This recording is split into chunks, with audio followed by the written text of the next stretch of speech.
malo para todos?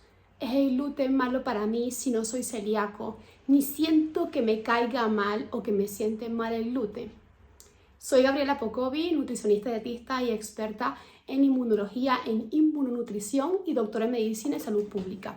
Hoy vengo a reinaugurar mi canal de YouTube hablándote sobre un tema que me han preguntado mucho y es si realmente puedo consumir gluten de forma tranquila y sobre todo independientemente de si tengo un diagnóstico de celiaquía o no, o si ya sé que no soy celíaco o intolerante o si no me cae mal.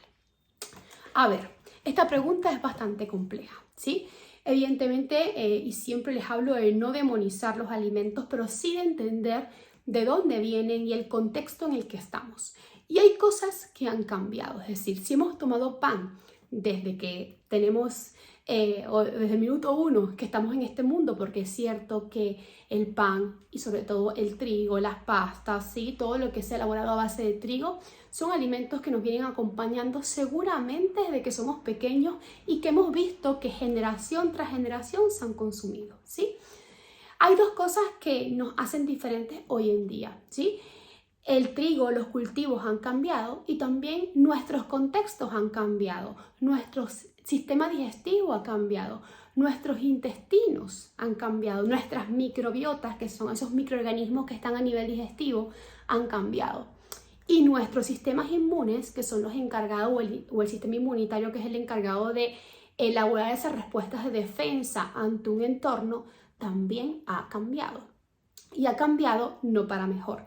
Lamentablemente las dos cosas han cambiado para peor. Es decir, tenemos un entorno hoy en día que nos hace más difícil la digestión, absorción y sobre todo compromete la inmunogenicidad del trigo, es decir, compromete la respuesta inmunitaria hacia el trigo. ¿Por qué?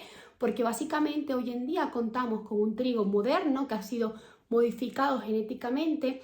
No necesariamente este trigo moderno contiene más gluten, ¿sí?, que el trigo ancestral o antiguo, o es más difícil de digerir, pero sí hay modificaciones que han permitido inclusive el uso mayor de insecticidas, de pesticidas y han bajado también la cantidad de componentes nutritivos en el trigo. Entonces ya el trigo no es tan nutritivo como el de antes, ¿sí? Son cultivos evidentemente más explotados y ya han cambiado también. La otra parte que ha cambiado mucho, por supuesto, es la manipulación de ese trigo después de la cosecha. Es decir, antes se elaboraban panes de fermentación lenta con un proceso un poco más lento que permitía también la predigestión de ese gluten, ¿sí?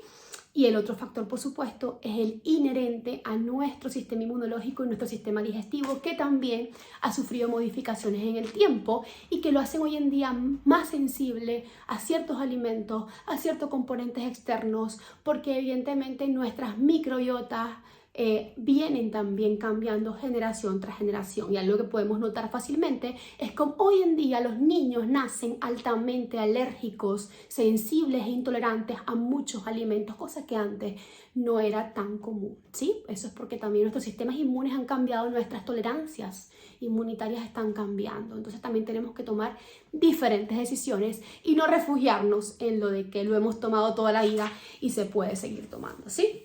Pero bueno, antes de entrar o además de estos factores, yo quisiera también ampliar ciertos conceptos básicos como qué es el gluten, ¿no? El gluten es una proteína presente no solamente en el trigo, sino también presente en otros cereales como el centeno, la cebada, y inclusive puede presentarse en la avena, ¿sí? A pesar de que la avena teóricamente no contiene gluten, se sabe que puede contaminarse por contaminación cruzada, y es cierto que hoy en día conseguimos también en el mercado avena sin gluten, pero aún así la proteína de la avena, que es la avenina, ¿sí?, se parece mucho al gluten, con lo cual las personas o individuos que reaccionan frente al gluten normalmente también tienen una respuesta inflamatoria frente a la avena, una respuesta de sensibilidad. Entonces es conveniente cuando hablamos de gluten también meter a la avena, ¿sí? Entonces tenemos que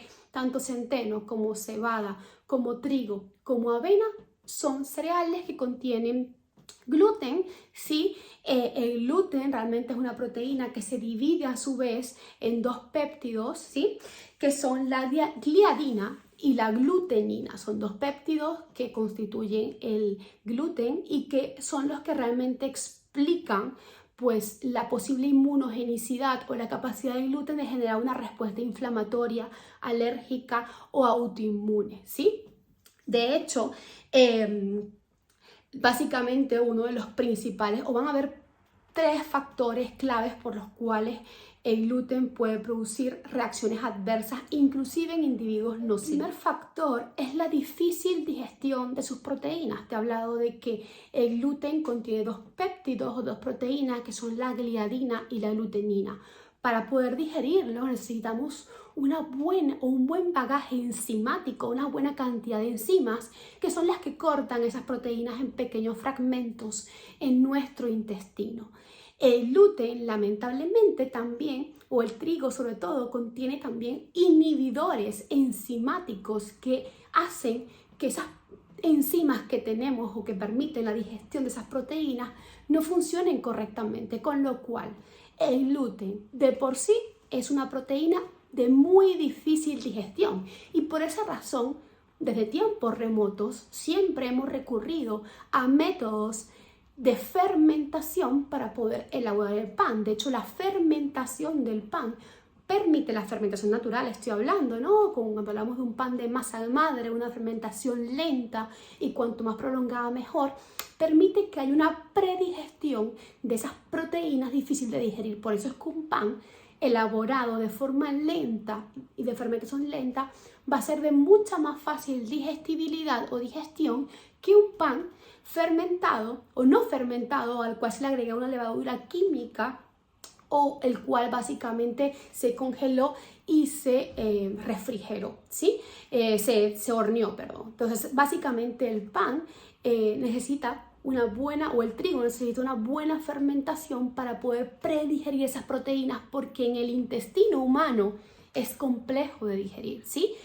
Tal vez hay otras formas de disminuir o de mejorar esa digestibilidad que son también el buen remojo, ¿sí? De los cereales. Por ejemplo, también cuando remojamos bien el trigo, lo utilizamos para ensaladas o para otros alimentos. También de esta manera estamos predigiriendo muchas veces o ayudando a su digestibilidad.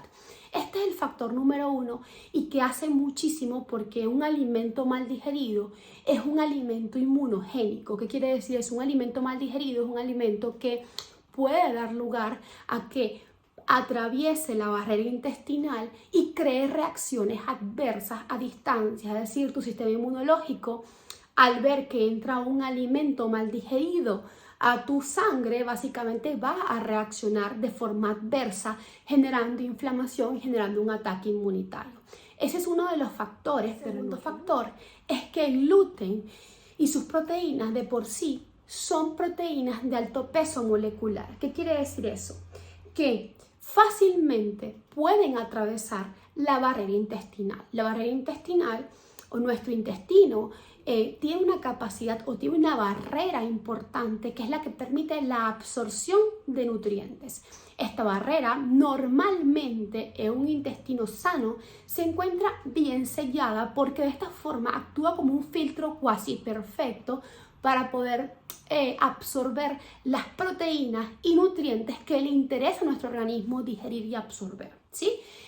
No puede estar o no puede ser una barrera muy permeable, porque entonces entraría aquí de todo, generando un proceso de inflamación y de ataque inmunitario, porque todo lo que entra a nuestro cuerpo, que nuestro cuerpo no reconozca o que no deba estar dentro de ti, va a generar una respuesta inmunitaria adversa. Básicamente el gluten, al ser una proteína de alto peso molecular, tiene la capacidad per se de poder atravesar más fácilmente la barrera intestinal y despertar respuestas inmunitarias adversas. Entonces, por un lado, el factor número 1, el gluten es difícil de digerir, ¿sí? No contamos o es complicado o el gluten contiene ciertos inhibidores enzimáticos que no permiten una buena digestibilidad y un buen corte de sus proteínas. Y el segundo factor es que además El gluten tiene alto peso molecular y tiene capacidad de atravesar nuestra barrera intestinal y por tanto generar reacciones adversas.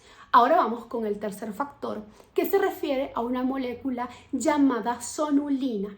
La sonulina es una sustancia que segrega a nuestro cuerpo ante estímulos que considera agresores o adversos. De hecho, se libera ante muchas situaciones e inclusive las liberamos cuando estamos expuestos a estrés crónico.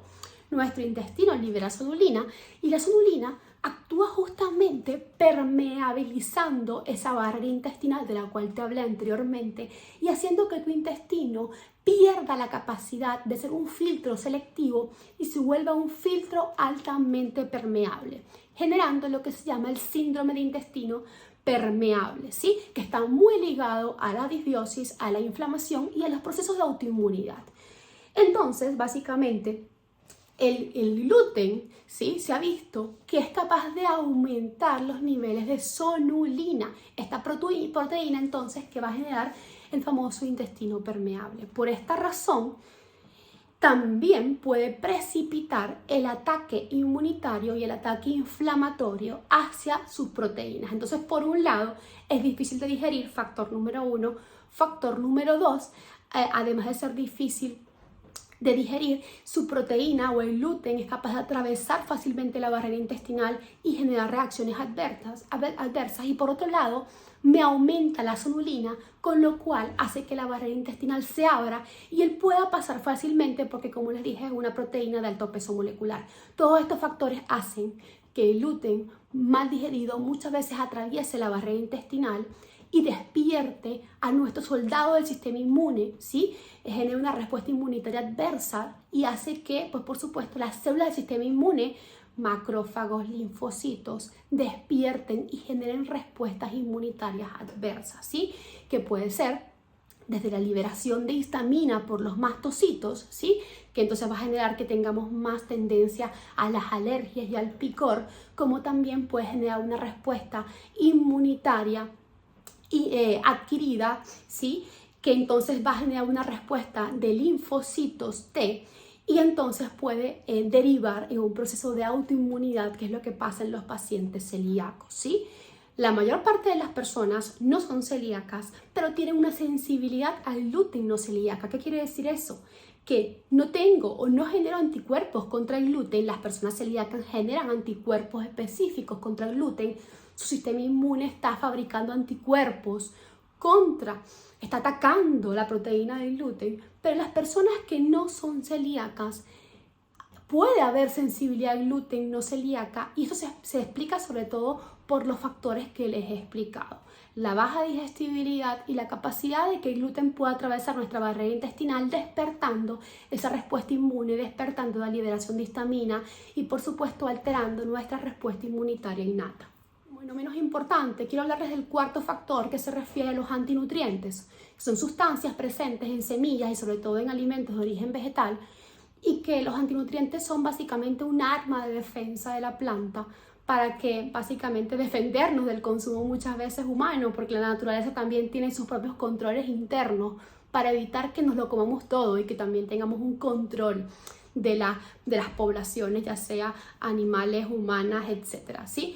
Entonces los antinutrientes son sustancias presentes en los alimentos de origen vegetal, en los cereales.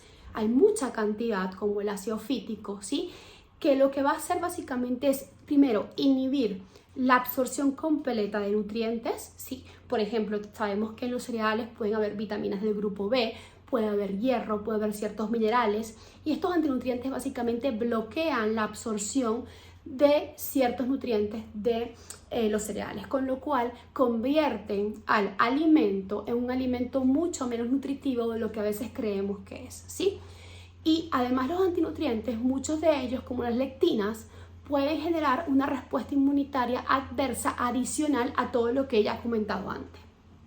Esto no ocurre en todos los individuos, de hecho, las lectinas y los antinutrientes en general producen reacciones sobre todo adversas en individuos sensibles, en individuos que ya tienen una barrera intestinal permeable, que ya tienen una respuesta inflamatoria adversa contra el gluten y entonces estos antinutrientes agravarían esa respuesta adversa. Lo que les quiero decir con esto es que la mayor parte de los individuos hoy en día, lamentablemente, estamos frente a un escenario de disbiosis y de inflamación.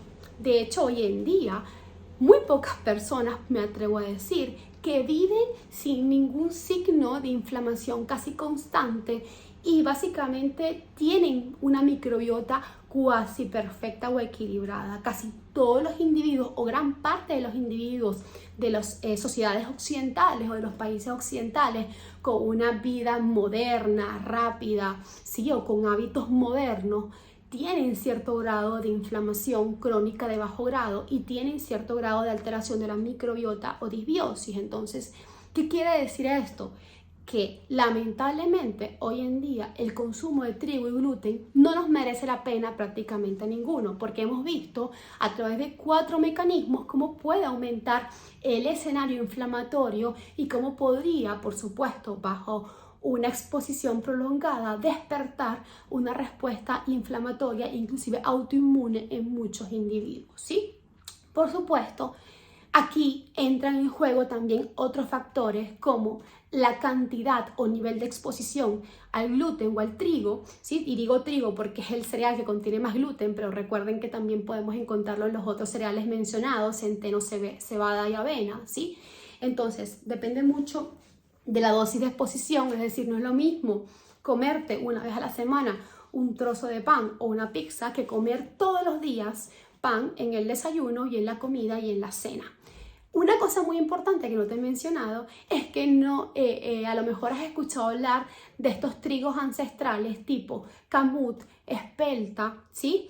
Y quiero decirte que estos trigos ancestrales siguen conteniendo gluten y siguen despertando esa respuesta inmunológica adversa. Entonces, sí, son cereales seguramente menos modificados genéticamente, más ancestrales, pero igual si tienes una sensibilidad al gluten no celíaca, no deberías consumir ninguno de estos cereales, ¿sí?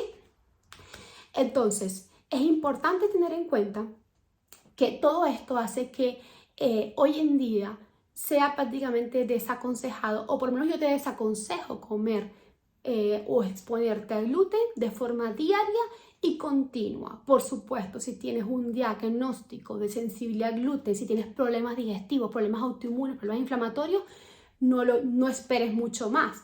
Lo ideal sería que te descartes una celiaquía por si acaso no eres celíaco, es decir, tengas que tener mucho más cuidado y retires el gluten de tu alimentación porque no estamos haciendo absolutamente nada consumiéndolo, prácticamente no aporta más que placer, ¿no? Más que evidentemente esa cultura social asociada al pan y que no está mal y que todos la tenemos porque el pan es un alimento muy emocional, pero yo te aconsejaría sobre todo cuidar el tipo de pan que consumes. Podemos irnos hacia panes ya sea sin gluten, de sarraceno fermentado o de arroz fermentado o de mezclas que sean un poco nutritivas y que no contengan gluten, ¿sí? O un pan de vez en cuando de buena calidad a base de trigo, centeno, de espelta, fermentado, preferiblemente de semillas ecológicas y de fermentación lenta. Entonces, buscar alternativas tanto de consumo diario o frecuente, si eres muy adicto, si te gusta mucho el pan, buscar alternativas sin gluten y de vez en cuando, si no tienes ningún tipo de diagnóstico de celiaquía o de autoinmunidad, permitirte pequeñas dosis pues, de un gluten de buena calidad fermentado que sabemos que también va a mejorar la digestibilidad de este cereal, ¿sí? Sean un poco las alternativas que te doy para evidentemente mejorar tu digestibilidad frente al gluten, para exponerte lo menos posible a sustancias que despierten un entorno o una respuesta inflamatoria adversa y por supuesto para apoyar tu salud y reducir pues el riesgo de enfermedades crónicas inflamatorias que son las que padecen hoy en día o las que más padecemos hoy en día, ¿sí? Espero que este video te haya gustado, espero que hayas aprendido conmigo un poco el por qué el gluten realmente hoy en día no nos viene bien casi a ninguno y empiezas a tomar a partir de ahora mejores decisiones. Recuerda que puedo acompañarte a través de mis programas grupales, ¿sí? De aprendizaje y también de poner en práctica todo esto para que mejores ya tu salud. El primero es sanando desde adentro, dedicado a todo lo que es la alimentación antiinflamatoria y para que conozcas todo sobre ella, porque no solamente el gluten, son muchas cosas. Hay personas que se quitan el gluten y no mejoran. Y el segundo, el programa de salud digestiva y microbiota, dedicado a todo lo que es el cuidado de la microbiota, de la salud digestiva, muy recomendable en personas con problemas de disbiosis, de Helicobacter pylori positivo, ¿sí? De problemas de SIBO, de cándidas a repetición, para entender todo sobre tus microbios y para realmente poner en práctica un protocolo que te ayuda a mantener tu microbiota sana pues prácticamente todo el año, ¿sí? También cuento con consultas con un equipo multidisciplinar si quieres ver tu caso de manera individual. Todo esto puedes verlo en mi web nutrigaby.com y bueno, cualquier cosa estoy para ayudarte. Me encantaría saber si te ha gustado el vídeo, si te ha servido y que me dejes tus comentarios y preguntas abajo. Chao, chao. Y también, si quieres, déjame ideas aquí de los temas que te gustaría que desarrolle, porque por aquí voy a desarrollar los temas que pues más generen duda, que más necesita extenderme, para que así te quede súper claro todo lo que necesitas hacer para mejorar tu salud de aquí en adelante. Un besito y gracias por acompañarme hasta el final.